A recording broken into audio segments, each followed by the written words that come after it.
Good morning. Good morning. Morning. Good morning. Good morning. You mean to wish me a good morning, or do you mean that it is a good morning whether I want it or not? Please go away. Let me speak for the love of God.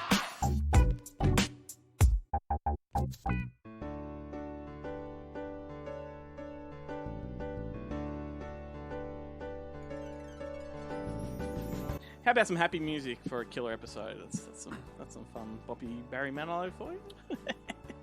This is Good Movie Monday. This is Good Movie Monday, the weekly podcast dedicated to nerdy cinematic ramblings. Welcome to those of you who are new to the show. If it's your first time listening, I apologise, and for the regular listeners, happy Monday or happy whatever day of the week it is. My name's Glenn Cochran, and I'll be the wheel that navigates us through this fun-filled episode. What makes it fun, you might ask? Well, this guy, of course, the host with the most KFC drive-through kilometres on the clock, Ben Elwig. How are you, mate? Good. How are you? Good. Those crispy strips don't buy themselves, do they? Yeah, look, I got to tell you, when we were talking off mic about my trip, one of my trips to Korea, and on the one that I went to Seoul, I actually have a picture of me standing next to someone's car because they had a KFC club sticker. Oh. I have never been more jealous in my life. That's an exclusive club. We don't have KFC club here. Oh, wouldn't that be a thing? Like, is that because if it's like frequent flyer points or like loyalty rewards, like I'm the most loyal KFC, especially when hot rods are around. You know, Ben's in the area because I've been everywhere, man. Of course, every single month we are joined by one of the organisers of the Melbourne Horror Film Society. It's always super, super fun to have her at the desk. Melsy, how are you? Fun. I'm good. As is always tradition, when you're here, we fireball it. We are drinking the fireballs. I'm already into my second one, so this is going to be fun. I watered down, cloudy appled down, and then put a little bit extra. I was going to say, yeah. So maybe I'm on my second one as well. Yeah, I did. You saw it too. She watered down her whiskey and then just put more whiskey into it. Yeah.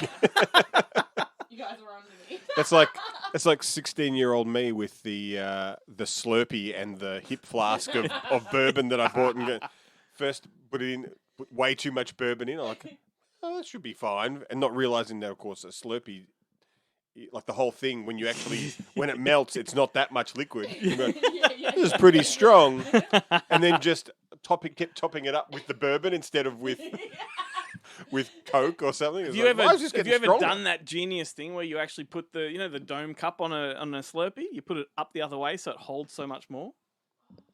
Yeah, and you can make this massive fucking mountain on top of the cup. Yeah. No. I was going to say teenage us back in Bendigo, we were McDonald's Super Cups and Passion Pop in the toilets. Super Cups in the toilets. Hello, Mum and Dad. Do you know, I didn't realise. I only recently discovered that the push pops are things that women sell on the internet now. Like they're like a. It's in the candy. Yeah, they push it somewhere. Yeah. Somewhere that in should not mouth? be mentioned.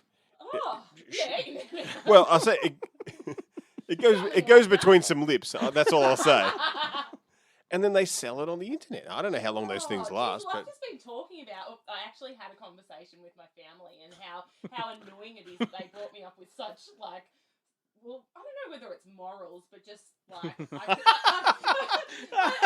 I've got too many goddamn morals. That's the problem. It's like that maybe they've got too many morals, and so I can't go against that. But how much money I could make on OnlyFans. This was also, some of my grandparents were also involved in this conversation, and we were talking about this, Well, we can do a Good Movie Monday Presents Melsy fans, OnlyFans if you want to. But we could also, we could do a merch page and do Ben ass tainted push pops. So, they wouldn't be tainted. They'd be flavored. Yeah, that's right. You misunderstood the word taint. Yeah. And because I tell you, since I've been on the keto diet, I don't know where this is not much comes out the other end, so it just smells like roses. Nice strawberry push pop for Ben. 6 days out of 7.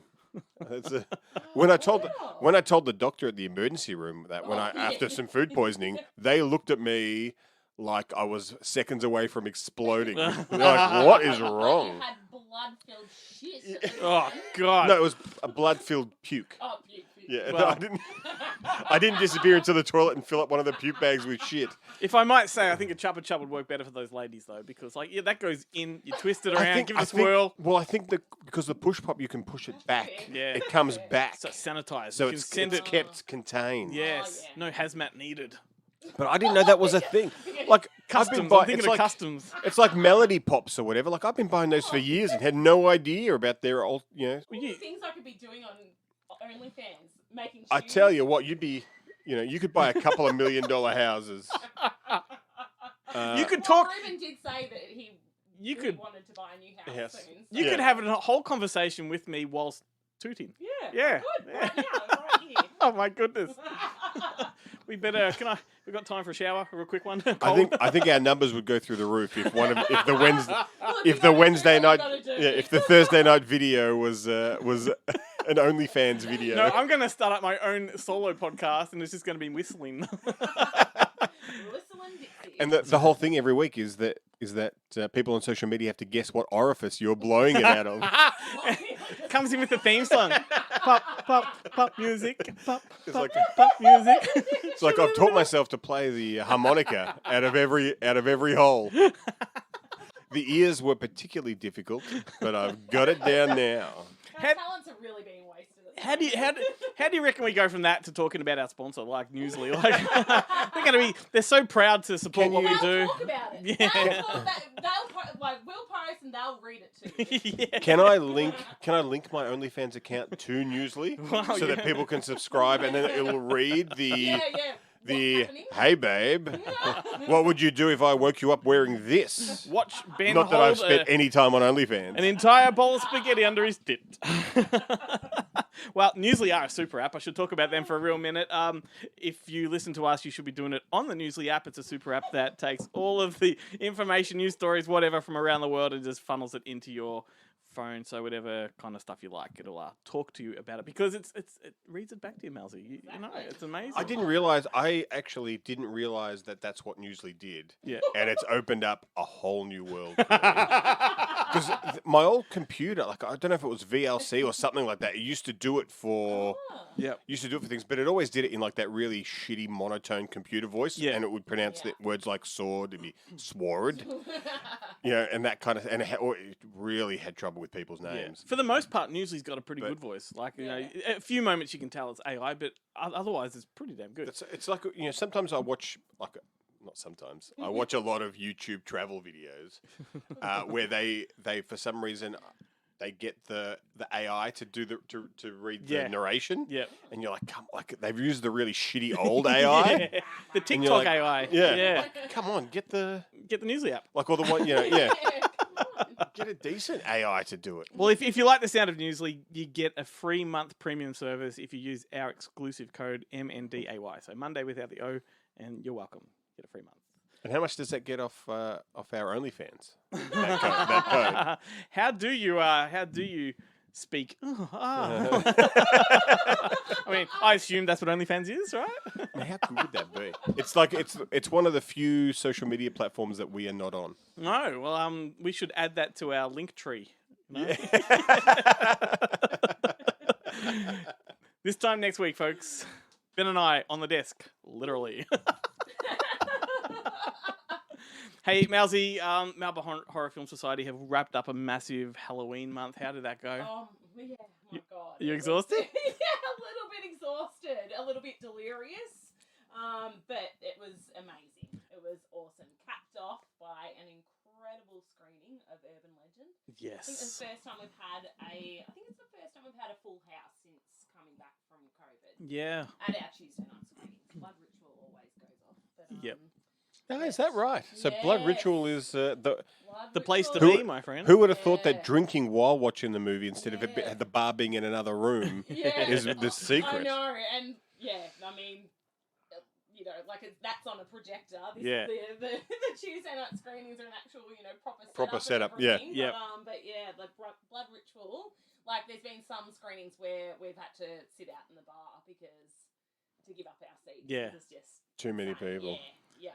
But yeah, full house on the last Tuesday night. So I mean, I was fucking pumping the marketing of it. Yeah. So- No, Maybe And that's Urban something Legend to is do, but- just awesome. But also, It's yeah, an awesome and, film and, to watch. And insane, like everybody loved it. Like the response to it was. And Were the, there rea- a lot- the And reason multiple people come up after. the reason they were all there is because they heard you on the podcast. On the right? podcast, Oh, yeah, Had- yeah. Had most of the people never seen it before? I think most of them had seen it before, but most of them hadn't seen it for like 20 For- years. Yeah. right. So they got like a nostalgia and but and they were just like, I think that they were shocked how well, it holds up. well it holds up, and Yeah. I know, and that's probably one of the longest introductions I've ever done. Like I really, you read the script. The 90 minutes, and then the movie started. Yeah. And my mum was at that screening. Oh, wow. So that was really Oh. nice. Yeah, it was very cute.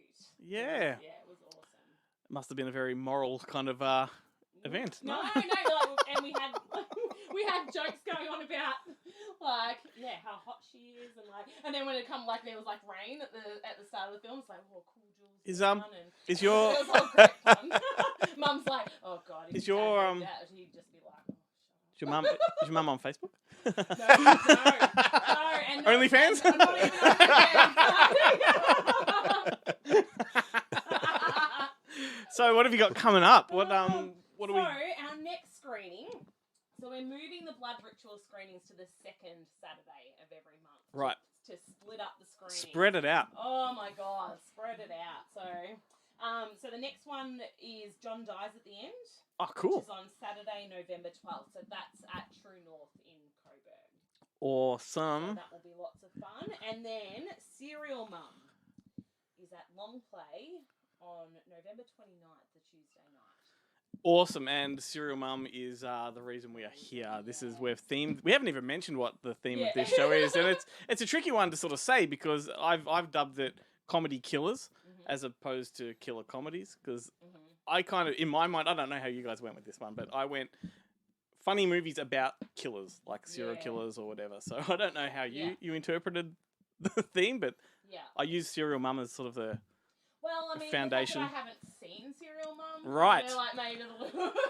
Yeah, actually, it's one of the few John Waters ones I have not seen either. Oh, and it's a I very mean, Ben movie too. A few months ago, I was like, I'll pre-watch all of the films, so I get on here and know what I'm talking about. But it took a couple of weeks of me going, I'm not fucking going to do that. And I actually like watching it in at the time, so I'm really looking forward to seeing it. Well, I like it when you haven't seen them because one, you're saving yourself for that screening, but also it means we can't reveal too much here for people that are going to get along. And we can just talk around it with our other movies. So do stick around because we are going to do recommendations on the theme, but there's lots more to come, including Screen Realms segment with Guillermo Troncoso. We've got the Bonehead Weekly Fun Size segment from those wacky Kentuckians from Bonehead Weekly podcast. Ben and I are going to be on the Bonehead podcast very soon. Looking forward to that. Are you? We certainly are. So excited. Yes. We're going to Kentucky. Yeah. That's Fried chicken. Hence the fireball. Hence the fireball. That's- Getting ready. Yeah. I wonder if they have this on the plane. Is this one of the Maybe. Qantas? Jealous. Qantas? Oh, fuck off, Qantas. Plenty of melody pops. Is Qantas bad? No, I mean, I flew for Virgin for 12 years. You're right. Neither of them are sponsors, so what you're telling me is that I was going to ask you after the show if you had any good way, like how do I get upgrades with Qantas, but you don't know because you never worked for Qantas. Well, hey, let's kick things off with Jarrett from Monster Fest. He's obsessed with physical media and has a whole lot of info on the movies that are coming out this week and stuff you should spend your money on. So here we go. Hey, this is Jared and welcome to PE Class. Huge week for home entertainment this week, and Universal Sony Pictures Home Entertainment have the motherload of releases. The first up is Jordan Peele's Nope. That's right, the writer and director from Get Out and Us' latest feature, and it's hitting all the formats, 4K Ultra HD, Blu-ray and DVD. The 4K has a reference quality Dolby Atmos track that has to be heard to be believed.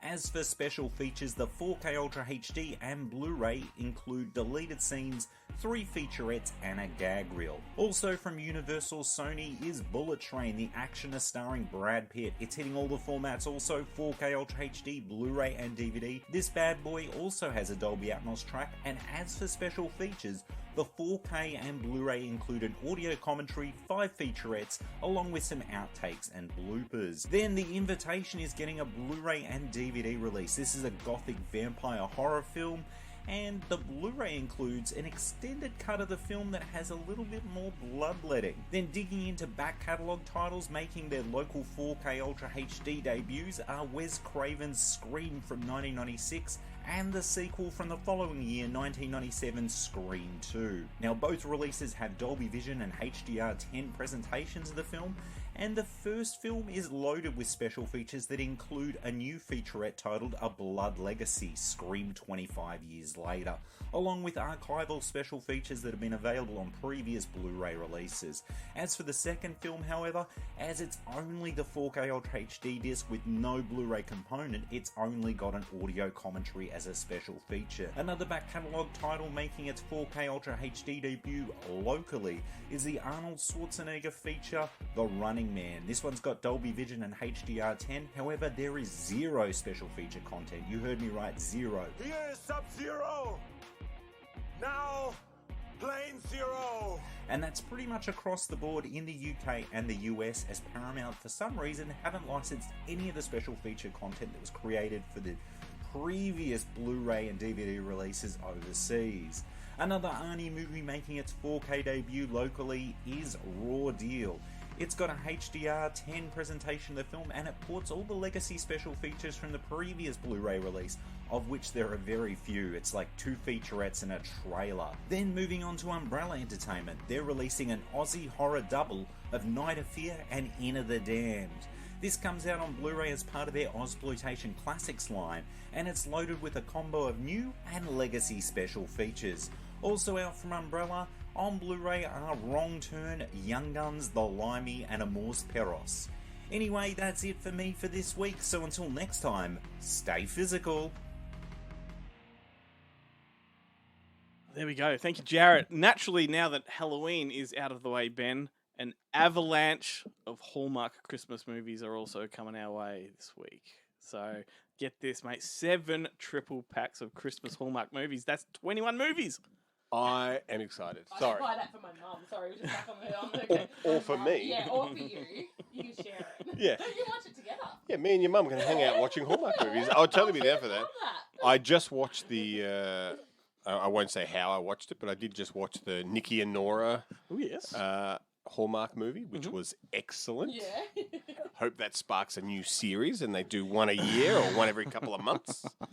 Looking forward to that with Australia/Canada's. Now I can't remember her name. What do you like? I mean, this is a conversation for off the mic. But what do you reckon the market is for a Hallmark podcast, mate? Like, if we pitched it to Via Vision and did a Hallmark podcast, what do you reckon? I reckon it would go off. Yeah, two middle-aged blokes talking about Hallmark movies. What better? Yeah. Oh, let's do that.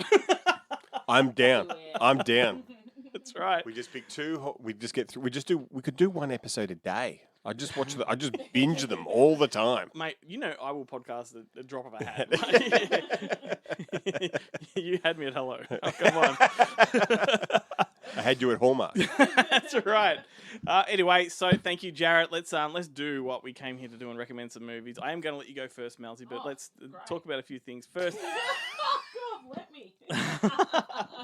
So, just to recap, because of the Society's Serial Mum screening, we're going to be talking about comedy killers.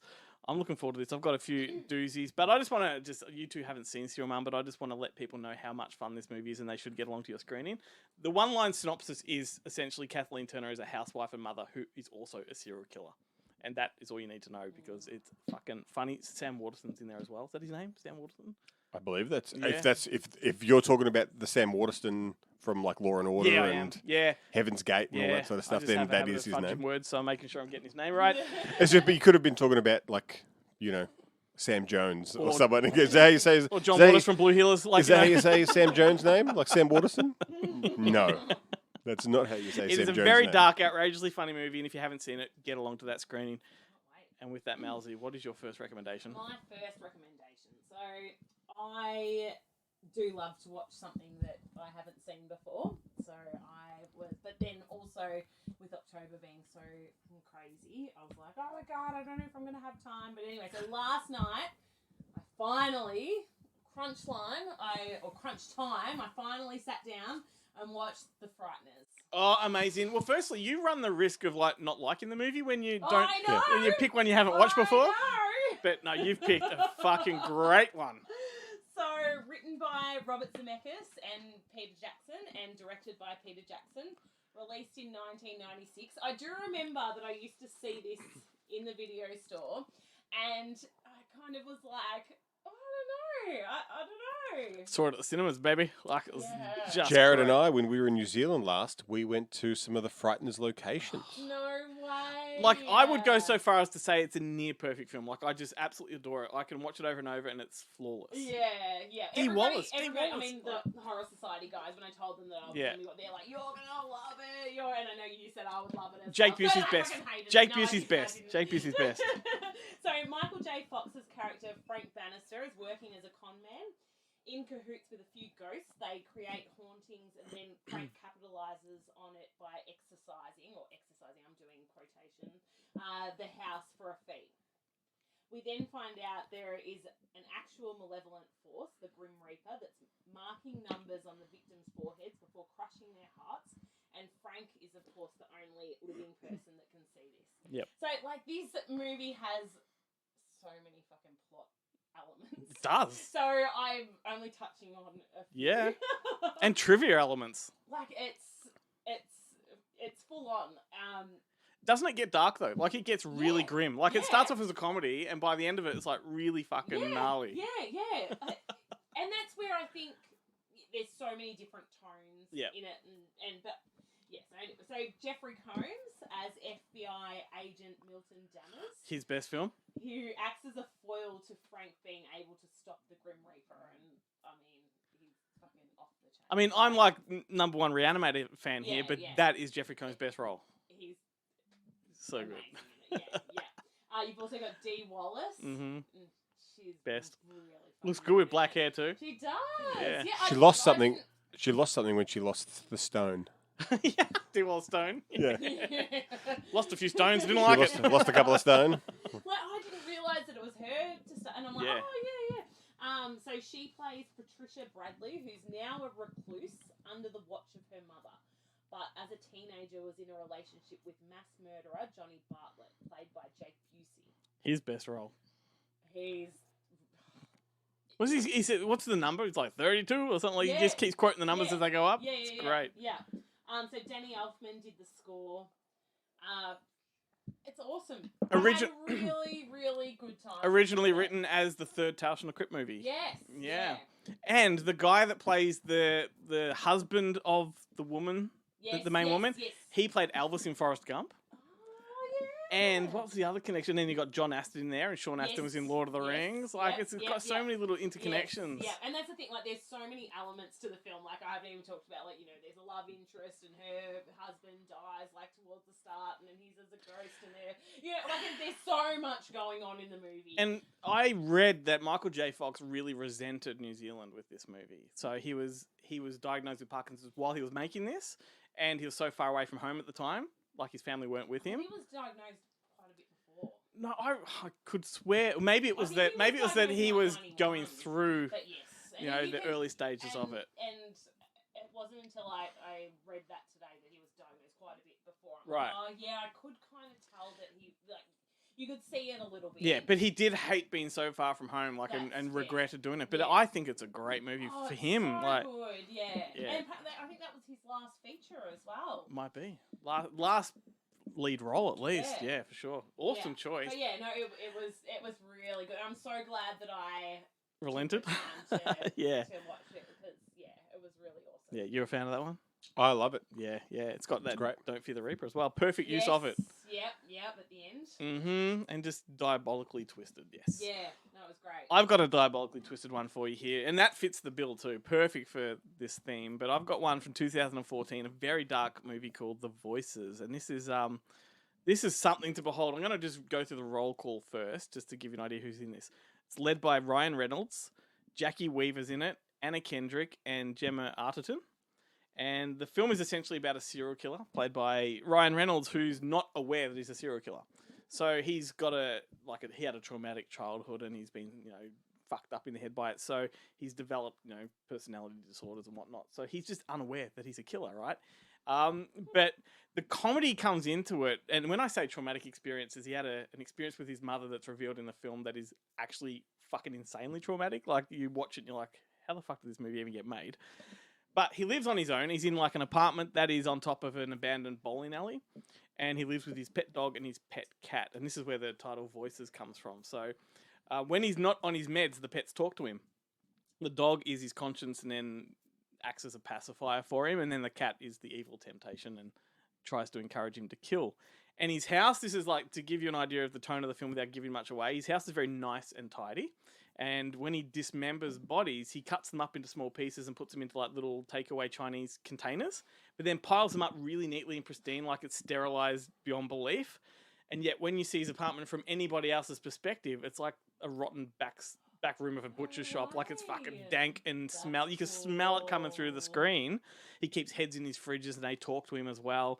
And Jackie Weaver plays his psychiatrist, and she's fucking amazing in this. But I just am amazed at how this movie even got made without controversy, right? It shows everything, and it's really gory, and it's really fucked up. And yeah, just like back in the 80s, you could make these movies, not a problem. Usually today, the council culture wants to come on top of certain themes and that which are in this film that are like really, really like disturbing. But this one just sort of flew under the radar, and I love that. It's definitely R-rated in an Aussie R-rated sense. It's kind of like Coen Brothers meets John Landis meets Michelle Gondry all in one, and couldn't recommend it more. It's on Stan and Amazon Prime in Australia, so it's easy to come by. I reckon you add it to your watch list, and it's probably one of my favourite Ryan Reynolds movies because he's not typically Ryan Reynolds. Yeah. He's got a lot more nuance to this character. Yeah. And he works in a bath factory that make baths, and that's just fucking adds an added element of quirkiness and oddity to it. But there you go, the voices. I was actually going to say about the Frighteners, it could never be. I mean, there are elements of it that could never be made today. Yep. Because even though it's a fantasy, people would say, think of the families. Yeah, and also there's shooting. Yeah, mass shooting. Well, that movie. Rape of a mummy. I think the Frighteners got delayed in Australia because Port Arthur had happened around the same time as its release. Of course. Yeah, and yet that Nick Cave album, Murder Ballads, came out, which had a song that was exactly the same incident. Anyway. Yeah. There we go. So, awesome. 2 bangers to start with. Love it. What's happening, everybody? It's Gedma here from Screen Realm. That's screenrealm.com and Screen Realm on YouTube. Be sure to check us out. As always, I'm here to tell you guys a little bit about some of the movie news stories that have occurred over the past week, kicking off with An Ideal Wife. The new film from Good Luck to You, Leo Grande, director Sophie Hyde. It's set to star Emilia Clarke. The Game of Thrones star will be making her first big screen credit since the 2019 holiday rom-com Last Christmas, and she's going to be playing Constance Lloyd, the Irish children author and the wife to Oscar Wilde. The film is going to be telling the story of Oscar Wilde's marriage to Lloyd, who was an author and activist, and the sexual awakening she experienced after she learns that Wilde was in fact homosexual. A film adaptation of the 1980 series The Fall Guy is in the works with Ryan Gosling and Emily Blunt, and now Aaron Taylor-Johnson has joined the cast. There's not much known about the plot details of the film, although the series did follow a film stuntman who moonlights as a bounty hunter when the movie work is slow. On board as director is David Leitch, whose credits include the recent Bullet Train, Fast and Furious Hobbs & Shaw, Deadpool 2, Atomic Blonde, and John Wick, where he was an uncredited director. The Universal project is going to be shot in Australia, and it has a release date of March 1st, 2024. Mads Mikkelsen has signed on to star in a film titled Dust Bunny, written and directed by Brian Fuller. This is to be Brian Fuller's feature directorial debut. Fuller is known for his big television work, including the series Hannibal, which starred Mads Mikkelsen as Hannibal Lecter, American Gods, and Star Trek Discovery. I actually had the pleasure of interviewing Brian Fuller not long ago, so head to Screen Realm on YouTube and check out my interview with Brian Fuller. The film Dust Bunny will be following an 8-year-old girl who enlists the help of her intriguing neighbor to kill the monster under her bed that she believes ate her family. Production is set to begin on January 2023. Oscar-winning Aussie actor Jeffrey Rush will be starring in an action comedy called Verona Spies. It's going to be directed by comedy veteran Frank Coraci, whose credits include Adam Sandler films The Wedding Singer and The Waterboy. And in final talks to join him in the lead role is Emma Roberts. According to Deadline, Roberts will be taking on the role of Verona, a lovable hot mess who, through a case of mistaken identity, is hired as an escort/assassin. Her mission is to seduce a pharmaceutical executive and steal his formula for a revolutionary new drug that can change the world. But when she meets her charmingly handsome target, sparks fly, and instead of killing him, they decide to team up and flee for their lives as Big Pharma and hired killers come gunning for them. Jeffrey Rush will be playing the head of the pharmaceutical company. That about does for me, guys. Be sure to hit Screen Realm up on YouTube. I've been upping the amount of content that we put on the YouTube channel, and I've actually delivered a couple of trailer reaction videos as well. Those are my first ones. Catch you all next week. Thanks for having me.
I reckon that's the first time we've had Alice Cooper play on the show. Not live, but you know. No. We're not worthy. We're not worthy. Hello, hooray from the God Bless America soundtrack.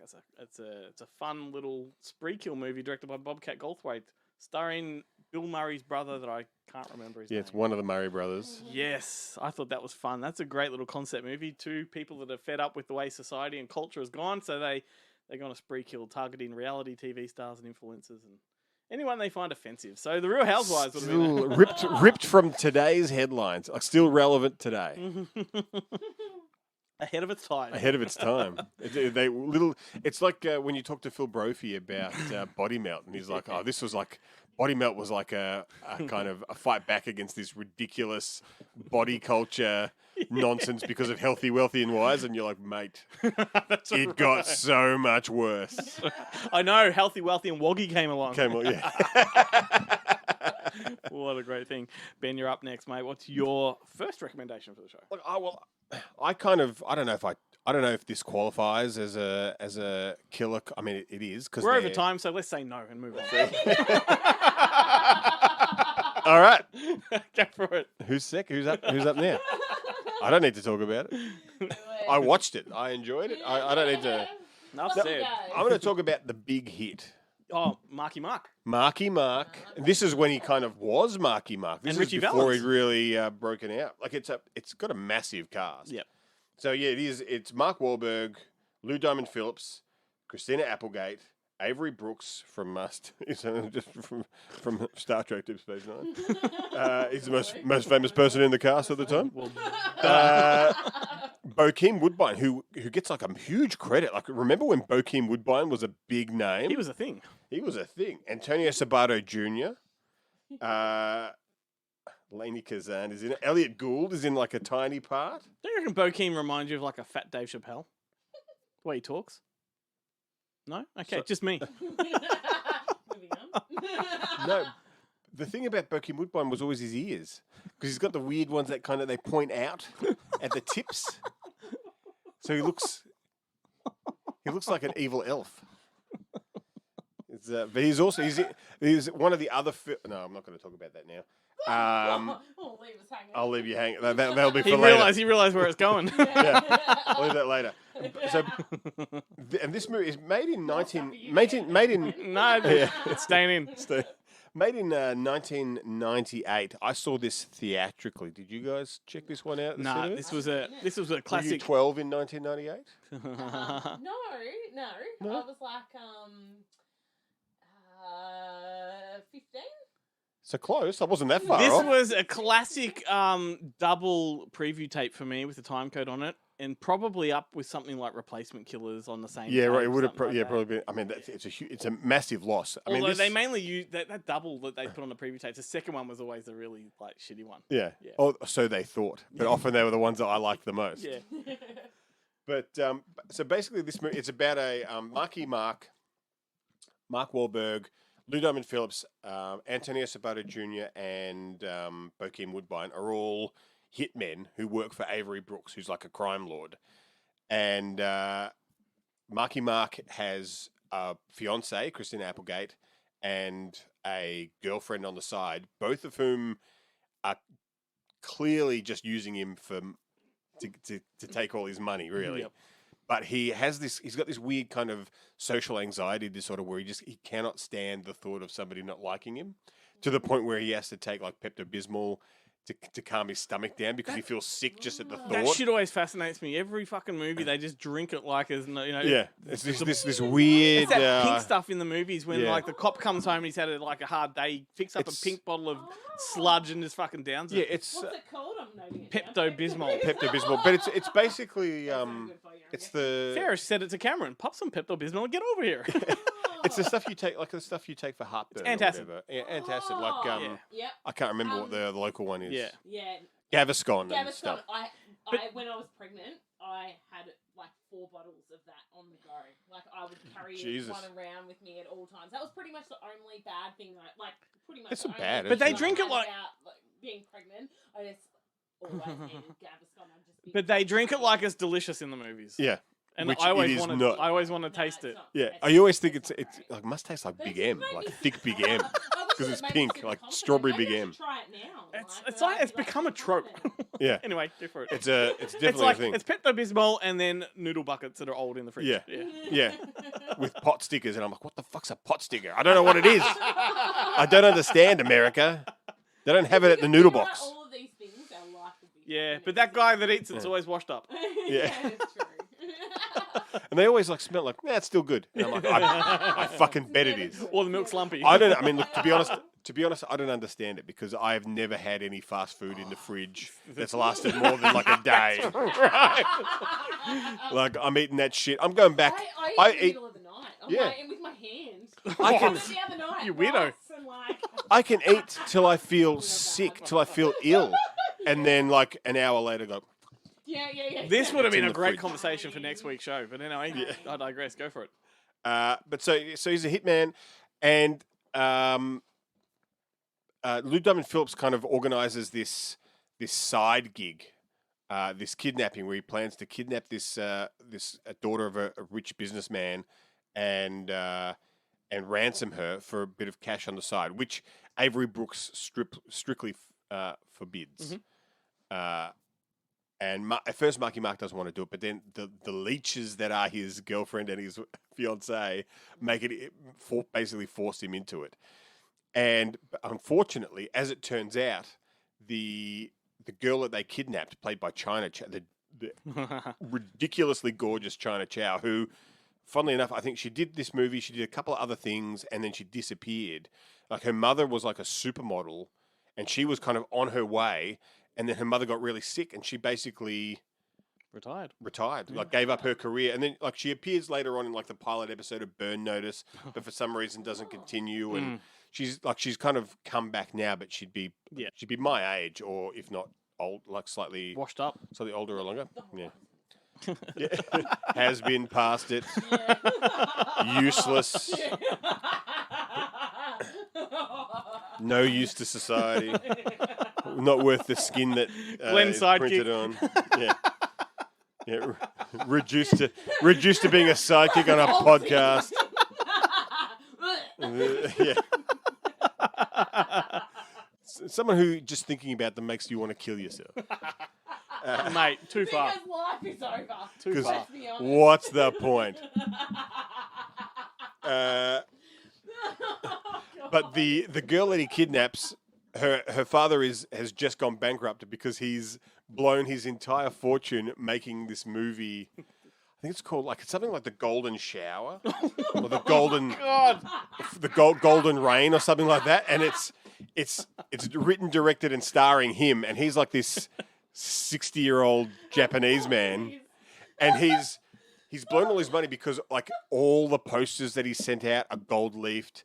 To the video store have these like solid gold standees of him like with abs and stuff.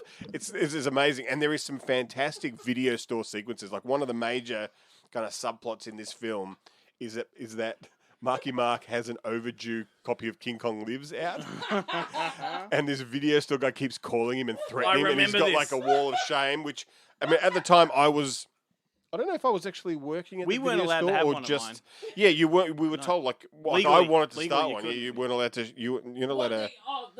You put their face from the security camera, and yeah. But those ones at that video store they actually took your picture for your card. We just had a little laminated picture. We couldn't do any of that sort of stuff. Yeah. But it was. But I was like, fuck, I want this. Yeah. But not only that, she's also the goddaughter of Avery Brooks. So Avery Brooks then basically convinces Cisco, who's also taking advantage of Mark Wahlberg throughout the film, to head up the investigation to find out who's kidnapped his goddaughter, not knowing that it's actually Ludo and Phillips is the one running the thing, and so he basically just lays all the blame on Marky Mark. And sends out like 300 hitmen to take care of Marky Mark, and he's fucking awesome. It's great. And it's almost a forgotten movie. It's fast paced and frenetic. It's a lot of fun. It never lags. Yeah.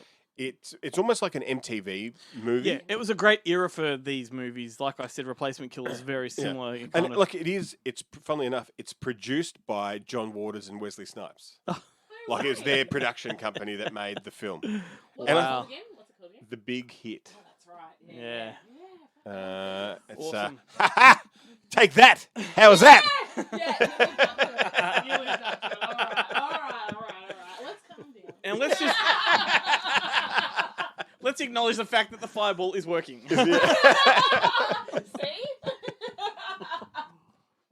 I want to. Very nice. I want to drag the mood down. No, I don't. I want to get nostalgic here because my first. This particular movie I'm going to recommend was the first ever screening I hosted for Fake Shemp back when that was like a thing. And it's funny that I mentioned John Landis before because he is an executive producer on this one, but in a very tokenistic way, which I'll talk about in a minute. But it's a 2012 movie called Some Guy Who Kills People. And this is a really sort of unconventional, quirky slasher movie starring Kevin Corrigan. And I don't know if you know Kevin Corrigan, but he's Kevin Corrigan. Amazing. He's the lead. And then you got Lucy Davis from The Office. You've got Leo Fitzpatrick, who I happen to love as well. Karen Black and Barry Bostwick are in this too. Barry Bostwick's really fucking good in this one. Barry Bostwick like when he takes the piss out of can turn himself, it up, yeah. when he does comedies, he's hilarious. And I'll tell you, this is great. This is Barry Bostwick on top of his game. But the story is essentially about a guy, once again, who was traumatized as a kid to the point of a mental breakdown. And Why are all like serial killers and killers like because traumatized as a reason. kid? It's a reason. It's a reason for them. Like it's sometimes, an easy out. sometimes they're just born that way. Well, that's yeah, it. Well, tell fucking Rob Zombie that. Best comment ever. I've got his email here. Yeah. But anyway, If you want to send it to him. this guy was institutionalized, and it cuts then very much like Michael Myers. It cuts to several years later, and he's released, and then suddenly those bullies start being plucked off one at a time in very classic slasher ways, and it's very obvious where the movie's going from there. But it's all how it's done. And Kevin Corrigan, he's so mentally unstable in this movie, and he's just the best. It's the best thing he's done. But he doesn't even have to act mentally unstable. He just No. has to act like himself. Yeah, he plays an ice cream man in this, and the interesting thing is this came out the exact same time as Chocolate Strawberry Vanilla. Yeah, right. And when I did the screening, I wanted it as a double feature, but the problem was that Chocolate Strawberry Vanilla was going through the festival round, so it was just not going to happen. But we would have given it to you. It does make a fan. I remember reaching out and like, no way. To who? Oh, was it to I can't Grant remember. or I Neil or can't remember who it was, but whatever the case, it would have made it perfect. Hey, I got to take that movie to Vegas, so I'm happy about that. Like, but it's directed by Jack Perez, and he's the guy that gave us Mega Shark versus Giant Octopus. Thank you very much. The classic. He gave us Wild Things 2, he gave us Blast Vegas, and he gave us the unauthorized Brady Bunch biopic. So, you know. It's like he's missed out by one on every he didn't make a very Brady Bunch movie. He did make Wild Things 3, which is the great one. Yeah. He's like But I mean, but in the world of B movies, like this is his best. Like this is the one movie where you're like, well, this guy can be a great director. And the great story about John Landis on this one is he was supposed to direct the movie, so it was going to be a John Landis movie, and he had to bail on it so he could do Burke and Hare. He should have stuck with this one. Yeah. He really should have stuck with this one. But the producers said, well, can we at least keep your name so that we can secure some funding? And his response was like, absolutely, but just know that I've been trying to use my name for years, so I can't secure any funding. And then That's gold. it worked for them. It worked for them though. So he's actually on like the behind the scenes documentary. There's levels of funding. That's right. Yeah. So he's on the making of documentary, which is on Facebook. YouTube if you want to look it up, where he's talking about that, and he gets a great kick here. John Landis on OnlyFans. Jesus. Yeah. Well, he gives good head. Just ask Vic. I was going to say, just ask Jennifer Jason Leigh. Oh Jesus! The Mate, I step took too it far. there, and then you took it. Oh, you have Yeah. to tell me off mic. You laughed at my joke, and this is going to be great off the mic. Oh, yeah, you're going to feel so Okay, bad about yourself. We're gonna throw it to the bonehead so we can tell this story to Mel. Welcome to Bonehead Weekly Sunside. Sunside. Sunsides with the funsies. Chad, tell us about your killer comedies. So I am going with a movie that captures the true American spirit for our Australian friends. The tagline is "Evil just messed with the wrong hillbillies." Kangaroo Jack. Nope. Tucker and Dale versus Evil. Obscenities. That's Going to be the one I was going to use. But go ahead. I'll find another. You silly bastard, letting me go first. So Dell and Tucker versus Evil. It's about these two hillbillies, Dell and Tucker. They are just on vacation to go fishing, hang out with one another. They're in this dilapidated cabin, and here come a bunch of yuppie, snobby bastards who look at them and think they're serial killers. And the exact opposite is true. They're just local yokels who are just there to relax, and all hell breaks loose with these group of people. And then at the end, you have your nice little twist about who the actual killer really is. Dale and Tucker versus Evil. I just can't talk about it enough. It stars Tyler Labine, who does not get enough acting credits, in my opinion. Great. Alan Tudyk. Amazing Alan Tudyk. Yeah, he is one of my favorite actors of all time, period. He actually surpasses Oliver Platt, guys. Well, I'm so excited, not to drop a plug. Lexington Comic-Con will have him this March, and I can't wait to meet him on stage. He might not pass Luis Guzman, though. Mine is The Final Girls, and if you've not seen The Final Girls, you really should check it out. It's directed by Todd Strauss-Schulson, and it stars Tysa Farmiga, Malin Ackerman. I can never say her name correctly, and I actually think she's really talented and doesn't get enough work, like you were talking about, Chad. I think she's really funny. It's about a young woman who's grieving the loss of her mother, and her mom was a famous screen queen from like the 80s, and she's pulled into the world of her mom's most famous movie, and then she gets to fight the killer with her mom. And it sounds quaint and blah, blah, but it actually has a lot. Have you guys ever watched it? It's a lot of heart to it. I'm not even really, it's a lot of fun. If you guys don't check it out, it's not necessarily a tearjerker, and it has some funny scenes in it, right?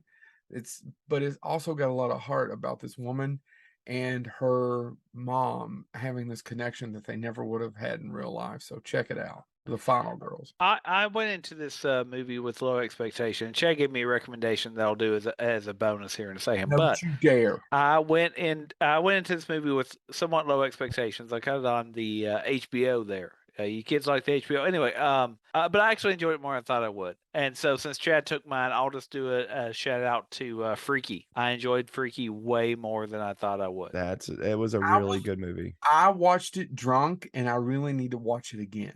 It was a lot of fun. I don't think it wasn't as funny to me drunk. It doesn't reinvent the wheel. It's not, and there's not a lot of laugh out loud parts of it per se, but it is a comedy. It's got a lot of comedic elements in it, and it basically does mock how weird we view horror, but also that the fact that we've remade Freaky Friday in 400 different versions.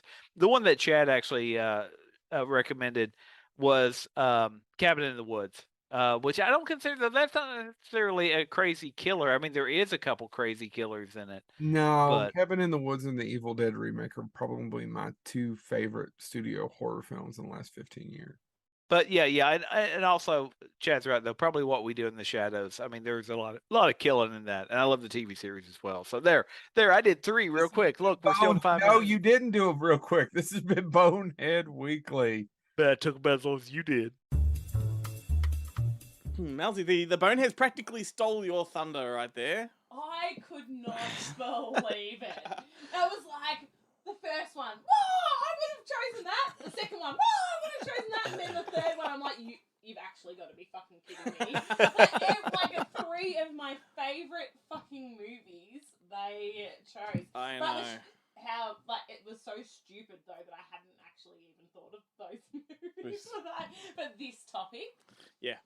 No, it's good. That's good. Because I wouldn't have picked any of them either. So it's nice that they finally chose the movies that we. Why not think of that? Because that's one of my favourite movies in the entire world. So like Tucker and Dale, I was just going on and on about on bloody Saturday night at a party. Well, you've spoken about it here, like so. Yes, that's covered. Yeah, true.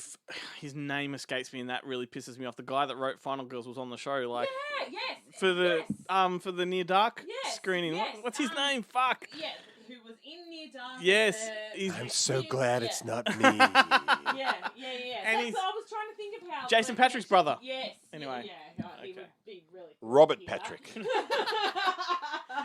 Fuck, it pisses me off that I forgot his name. And he wrote it, and that's a fucking Sean awesome Patrick film. Kelly.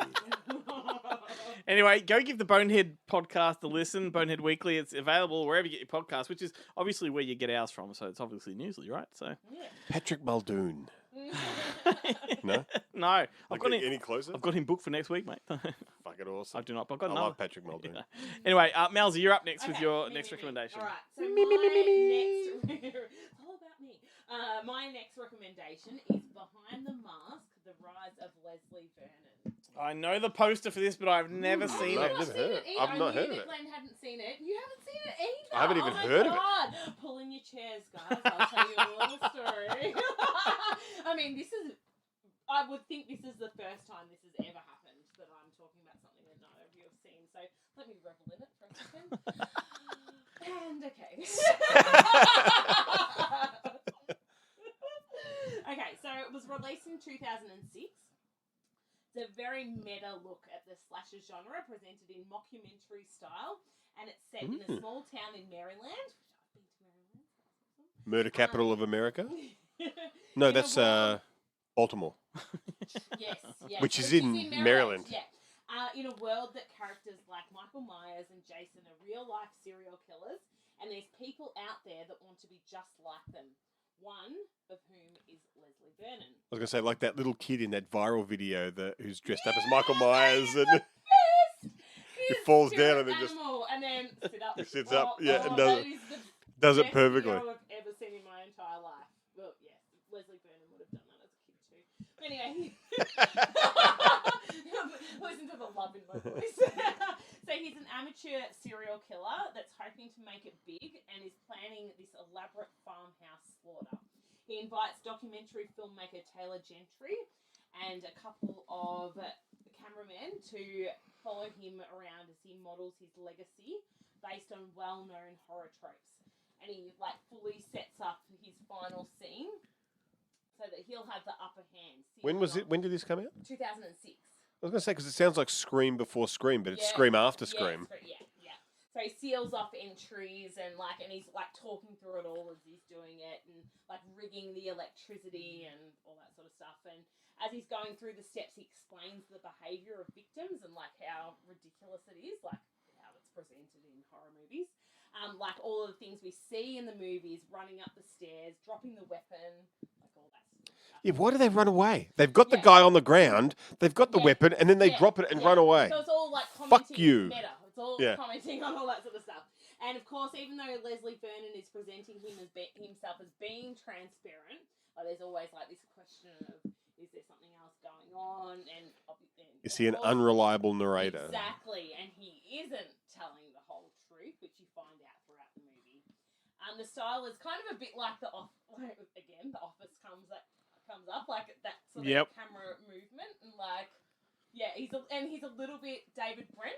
Yeah, as cool. Well. I reckon he's just it's just being completely unaware, how you're actually coming across and stuff like that. And I fucking that. Really, I love that sort of humor. Sounds a bit like American Movie. Yeah. And and a bit Joe Bluth as well from Arrested Development, which is also one of my favourite things in the entire world. That's the sort of thing that it reminds me of. Gotcha. It's got Zelda Rubinstein in her final role from Poltergeist. Mm-hmm. Robert Englund plays Doc Halloran, who's a bit of a Sam Loomis character. He'd be a good Sam Loomis character, I reckon. Yeah. Angela Goshfels, I don't know how to say, but it's Taylor, and she's I was watching her, and I'm what do I know her from? She's one of Kevin McAllister's sisters.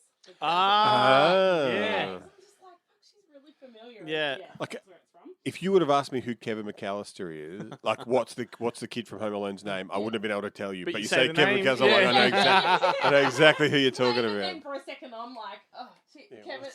Well, it's the same thing when someone says you can you give me a list of recommendations off the top of your head? No, I can't. No. But you tell me those movie titles, and I'll tell you all about them. Yeah. That's so funny you say that. I was having that thought with this friend of mine today, and he sent me a message a couple of weeks ago going, "What's your 5 top?" It's the worst. Supernatural, but the girlfriend only wants things that end in a happy ending and blah blah blah. And I just haven't responded. Ghost. But what shits me is they always go, "I thought you knew about movies." Yeah, it's well. But if he wrote to me and said, "What's this like?" I mean, most of the time that's I'm probably right. gonna say, I Yeah, haven't seen it. it's so I'm give me a fucking title pathetic, but, and I'll deep dive. Yes, and I'll talk to someone that has seen it. But anyway, so Leslie Vernon is played by Nathan Basil, which is he's so fucking good at it, and I think he only does 2 other movies, and he's really good. And then Kane Hodder appears in it as well. Who's that?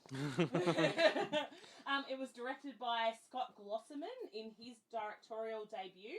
And I think he only made 2 other movies as well. I think you'll find that's pronounced debut. According to Jessica Melba. Do you remember her at the Arias? Yeah. 3 times she said it. The award for best debut album. No. Yeah. Reading that teleprompter, but still, come on. Yes, I love a teleprompter. Only because it pays me. But yeah. Do they ever you've set up teleprompters, right? I do it. I've done it. Yes. Yeah, Do you ever do it It doesn't do it automatically. No. but do you ever do it phonetically? I don't know what the right word is. Yes, So you don't spell it correctly. I've told you. No, spell it how it's pronounced. Yes, but generally after. Like a brackets or after it. Okay. It'll be spelled correctly first, and then. it'll be debut and then in brackets debut. Well, I mean, not that because you'd presume that the person speaking would Understand know that. how to say that, but yeah. Not telling any secrets, Lavinia. So that's it? That's it. Fantastic. That's it. It's really fucking good. Like, Yeah. highly, highly, highly recommend. Awesome, fantastic. I have already added it to my list before this. Great. But before I go to you, Ben, I wanted to back up a bit. It was Joshua John Miller that wrote Final Girls, son of Jason Miller. Yes. And son of Susan Bernard, who you would know is like a sex kitten from Faster Pussycat Kill Kill. And Oh, yeah. yeah, there you go. So just wanted to. I wonder if she's got an OnlyFans. She's dead. What is she? Still, It's a great OnlyFans though. they all recycle content, Glenn. It'd be fine. You just need someone else there to help animate you. Well, what's her name? Bernard. It's Weekend at Bernard's. Like, so.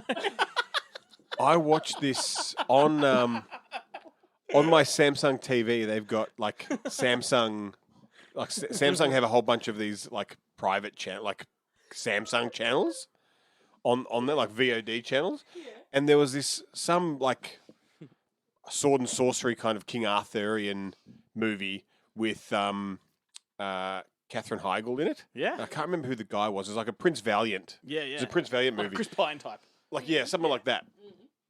But he's escorting Katherine Heigl home, and they come up to he gets her to the castle where her father's, like, I don't know, chief kind of advisor is waiting for her, and he's standing on the road kind of waving, and she's like, oh, that's blah blah blah, and he's like, and Prince Valiant's like, all right, I'll let you go, I'll see you later. And of course she's distraught because over the course of the movie they've fallen in love, whatever. I literally only watched 5 minutes of this, but it's pretty obvious what happens. But then it cuts to the guy waving, and he's in a horse, and he's all kind of tied onto the horse, and there's a midget behind him with sticks connected to his arms, like making him wave. I'm like, this is the greatest. Yeah, fantastic. And it's like an ambush. It's like I was like, oh, fuck, I need to. You want that to be a movie itself, like that part to be the whole movie. That's the whole thing. Yeah. It's like a prequel to Weekend at Bernie's. Like that could, like, imagine if that was like a Hitman movie where that's the midget fools the bid to. I think it's their wife, but he's actually he's wearing them like a puppet. He's like Krang in Teenage Mutant Ninja Turtles. Yes! All right, step up to the mic, mate. As if you're not already there. Well, my second movie comes from the year is 1998. And stop looking at his notes. No! I'm stopping him because he looked at mine. I was trying to find that woman's name. What, written on my notes? The one you didn't know how to pronounce. I was just trying to see if I recognised who it actually was. Oh, okay. This one's B1. This one's B2. I'll put it here. There we go. You can see it. There you go. You can see my note. You can see my notes are IMDb. But that's how well planned I am. This movie's from 1988. It's called Tracks. TRAXX. Never seen it. This was I believe it was a direct-to-video film. Most good films are. And I watched part of it at a friend's house who was like, have you seen Tracks? And he put it on. I only watched like a small bit, and there's first I'll explain the plot of the film. So Tracks is like a mercenary. 1X or 2? Two X's. Excellent. He's a mercenary who the government, like, he's like a government contractor before there was government contractors. Yeah. Where he just goes from war zone to war zone, and he is like the most unstoppable kind of killing machine that the army have. Like, he's never been shot. He just blows everyone away. And the opening scenes are great. Like, they're throwing grenades at him, and he's like just standing there like an Adonis, not getting shot. But then once he decides to kind of give it all away because he wants to start a cookie franchise. That's his dream, is to run his own cookie style. The problem is he can't make cookies. He sucks. He's like, all the flavor combinations he comes up with are disgusting. But he likes cookies. All the cookies, like literally everyone he gives one to try, they go, this tastes like shit. Oh, poor bloke. It's horrible. And like slowly he kind of runs out of money, and he needs to get another job to kind of keep funding his cookie dreams. When he hears the sheriff of a small town on the radio talking about his potential retirement, saying what he needs is he doesn't want a Law and Order type. He wants a town tamer, someone who can just kick ass, take names, and fuck the law. Like, he doesn't know anything about the law, but he knows about justice. And Trax is like, bing, that's me. And the town is like it's all brothels. The streets are all filthy. There's old women getting mugged. Let me guess, this guy's going to ruin it. Yeah. And Robert Davi is the crime boss who runs the mob in this town. And Trax goes in and he kicks ass. It's amazing. Great. Priscilla Barnes from Three's Company is the mayor of the town. And at first she's a bit against Trax, but then when she finally meets him in person, she immediately gets the world's biggest wide on and jumps him in the library. Wide on? What was that? What was that? You've never heard of a wide on? No. Says, I kind of gathered what it was. Melsy's got one now. The term. I'm pretty excited by it. It's and look, and the guy who plays Trax, his name is Shadow Stevens. Shadow Stevens, who's done like voiceovers for everything. Like his voice is super iconic, but he's fucking great. And it's just like it's non-stop. And then of course because the regular ne'er-do-wells can't handle Trax, they send for these 3 brothers who are currently in Mexico, kicking ass and taking names, who are like the worst 3 people in the world, and who are like they're connoisseurs of killing. And so they come back, and they're not motivated by money. So Robert Davi says you can do all the raping and killing you want in the town if you come back and take care of Trax. See, that's what I miss in movies, right? I thought this was, The good old days. and when I finally, I don't have the tape. I found the movie again on, I think I found it on YouTube, and I didn't realize, but it's a Dino De Laurentiis Amazing. production. Oh. Yeah. It's a DEG. It's one of those ones. It's like a little tax write-off kind of movie. Yeah, like I'm sure maybe he just acquired it. Like he just released it, but it's Cool. It's amazing. It's a bad title, but it's a great synopsis, like a great sounding it's movie. a fantastic film. Yeah, awesome. I can't think of. I don't know if you recognize just about everyone in the film, but I look at their names and I'm like, because they're all from other movies we don't remember the title of. Yeah. I mean, this is a direct-to-video gem. Yes. Yeah. But when I looked it up in the video guide, it didn't come out on video in Australia, which is, I'm sure it's just one that Different Adam title? missed. Different title? No, it's definitely Trax, because that's Okay. how I found it, because Yeah, I knew the title. name rings it, yeah. And Sounds let's see sci-fi-ish if I to can me. find it. Like Time Yeah. Tracks or something Like like that's that. because of that, Yeah, that Dale yeah. Midcalf TV show, Time Tracks. Dylan Midcalf. That was a great. I always thought, because I always got Time Tracks mixed up with Time Cop TV series. You're like, that's totally different. Alrighty, well, But good they're one. both about the same thing. I'm just trying to find. That's a shit picture. But that's what, look, isn't he glorious? All right, well, you two do that. We're going to throw it over to the Viewlorium, and Jarrett, you're welcome. Good Movie Monday is made possible with the support of people like Viewlorium. Viewlorium is a streaming platform for rare and obscure movies, and it's absolutely free. They also have a catalogue full of kids' flicks, classic movies, foreign cinema, and more. Visit viewlorium.com today to see what it's all about.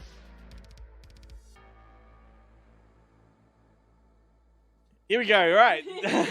Tail end of the show, and because Melsy here, you know what that means, Ben. It's Oh shit, I'd actually forgotten. trivia time. Am I Trivia once time. again, I'm the only one that's prepared and excited. for No, this. you're the only one that's excited. Definitely, that's 100%. That's 100% accurate. As usual, I'll go first just to get the ball rolling. So I'll wait till you've got your notes out. And You mean my answers? I have hacked your computer and I've Right. stolen the question. Question number 1 is, I'm going to give you 3 names, and you can tell me the horror movies that started their careers. So Renee Zellweger, Brad Pitt, Adam Scott. Why don't you just do these one at a time? Texas Chainsaw Massacre, whatever it was. Yes. Five. That's Four. Renee Yep. Zellweger. Yeah, Yep. Next Generation. Next Generation, that's it. Yep. I just knew Then that I knew that. Brad were the Pitt. other- Tuned out. Brad Pitt. I know this one. It's a school one. Oh. Cutting Class? Yes. Cutting Class. Who was the next one? Adam Scott. Do you know him? I'm trying to. Everyone knows his face. He was in Big Little Lies. He was the wimpy husband. Party Down and Veronica Yes. Mars, and he's in Parks and Rec. He's the. And this is such an unexpected movie for him to be in. Hellraiser 4. Yeah, he's in the. You would have said Paula Marshall, or he's in the prequel sequences that take place 100 or so years ago, and he's like the servant that gets a real taste for blood and starts being very very sadistic. Yeah. There we go. Melsy, you want to go next? All right.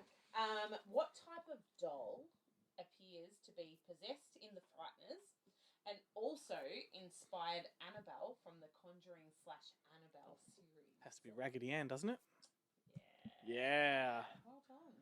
Well, I don't know how that inspired like Annabelle, but I know it from The Frighteners. It's so good in The Frighteners. Yeah. All right, Ben. all right, my turn. Yep. Right, complete this film title. Oh no. Incredibly strange creatures who gave up living and Gave up living and well, I don't know it at all to begin with, but I'm going to make it up. Gave up living and lived happily ever after. Incorrect. Oh, damn it! I was so close. Surely, I presume. It's became mixed up zombies. Far out. Wow. It's like one of the longest movie titles Yeah. ever. Next to And so Don't Be a more Menace. information? I've never actually seen the film. No, I've but just like I've, year or I don't have any of that written down. No. I didn't realize I was going to be. I didn't realize the questions were going to come back at me. That's right. Trivia. This is like whenever. Whenever I've done the trivia for Monster Fest, I'm like, I do not know the answers to any of these. All right, my next one.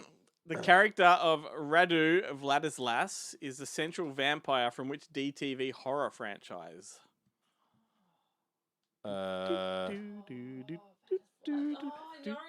DTV horror franchise. And there's 4 films, technically 5 films in this franchise, which is a bonus. And he's a question for vampire. Yeah. I'm not going to kick myself. When Radu you say this. is what he's known as in the rest of the films. It's just in the first one it's Radu Vladislas, and then they shortened that to Radu in the rest.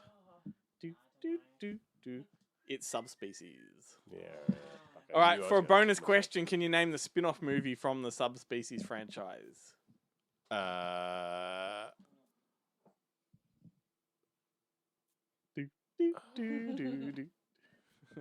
We ain't got licensing money for songs. It's the Vampire Journals. Oh no, I didn't know that. I thought I was going to say the Seed People. Oh, Is it Seed People? Yeah, I know the one. Yeah, because it's the same Which is company and it's a very similar poster. Yeah. Yeah, totally. Melsy. How many times? Can a man love a woman? How many roads must a man walk down? Has Beetlejuice seen The Exorcist? Oh, it's that flip out scene. That's been done times. And it gets funnier every single time. Yeah. It just keeps getting funnier. Yeah. Oh.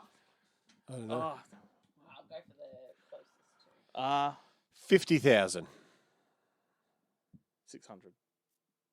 Your closest. Yeah, it's 30. 167 times. Okay. It's a great scene. It That is a that is my great- favorite mode of Michael Keaton is the flip out Michael Keaton, and every Yeah. time he does it in any other movie, it's always Beetlejuice that comes out. Always, It's so amazing. always. Beetlejuice. Such an Yeah. iconic character. for Yeah. him. All right, Ben. All right. Blue Harvest is the working title for which film? Yes, this is famous, isn't it? Yeah, it is. Star Wars, Oh. Close. Empire Strikes Back. Okay. Oh, closer. Close. Closer. Return of the Jedi. Yes. Correct.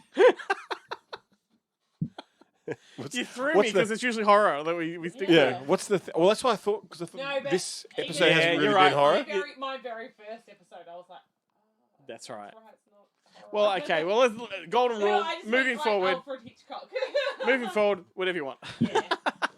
Open mean- slather. Yeah. Hey, let's wrap this up. It's been a long one. But and we've run out of whiskey. Wonder if they can tell. I wonder if you can see where we're just sort of coming down, because we certainly are. But always. Wait till the videos, my friend. Yeah, wait till the videos. always the best when you're on the desk. That doesn't sound good, does it? No. We love having you here. And there's a visual element to what Melsy's giving back right now. Got my notes on the desk. It's always great to have you here. Thanks. And Always great to be here. I say it all the time. It feels like it's been ages this month. It feels like it's been 2 months. It does, and I say this every time, but you should be here every week. Like, the open invitation is there. I know it's impossible, but no, no, thank you. we get a bit silly when you're here, and the next time you're on, it is just you and I. Oh, Because well, Ben will be let's reserve all judgments until then. Ben will shall be we? neck deep in Monster Fest by then, so that's I coming believe up. I will. Alrighty, but maybe you can just pre-record us a little something. I don't know. Lord knows I have zero responsibilities on the day. Hey, next week we're talking about action movies that people may never have heard of. It's a loose theme that we can interpret whichever way we want. But we have a special guest, Richard Hughes, who's the director of a movie called The Enforcer. So it's an interview with him, and it's I've already recorded it. It is hilarious. It's really funny. Well worth sticking around for next week. So start putting your thinking cap on for next week's movies, mate, because that's coming up. Thanks to the team. Please go and support their work. They are Jared Gunn, Guillermo Troncoso, Joe Lewis, Chad Jennings, and James Thomas, the last 3 of which are from the Bonehead Weekly podcast. Also, thank you to Chloe, who you can see alongside myself Wednesday nights from 10:30 on Facebook and YouTube. That's our Up Late show. And to sign off, I'm going for a song that's from the Freaky soundtrack. So inspired by the Boneheads. It's actually Dua Lipa with a song called Physical. So it's a bit of fun. Is it a cover of the Olivia Newton-John It's not. banger? It's not. If this She-Hulk dance with her. I don't know. This is a podcast. I can't see anything. See you next week. Bye. Common love isn't for us. We created something phenomenal. Don't you agree? Don't you agree? You got me feeling diamond rich. Nothing on this planet compares to it. Don't you agree? Don't you agree? Who needs to go to sleep when I got you next to me? All night, I ride with you. I know you got my back, and you know I got you. So come on, come on, come on. Let's get physical. Lights out, follow the noise. Baby, keep on dancing like you ain't got a choice. So come on, come on, come on. Let's get physical. Adrenaline keeps on rushing in. Love the simulation we're dreaming in. Don't you agree? Don't you agree? I don't wanna live another life, 'cause this one's pretty nice. Living it up. Who needs to go to sleep when I got you next to me? All night.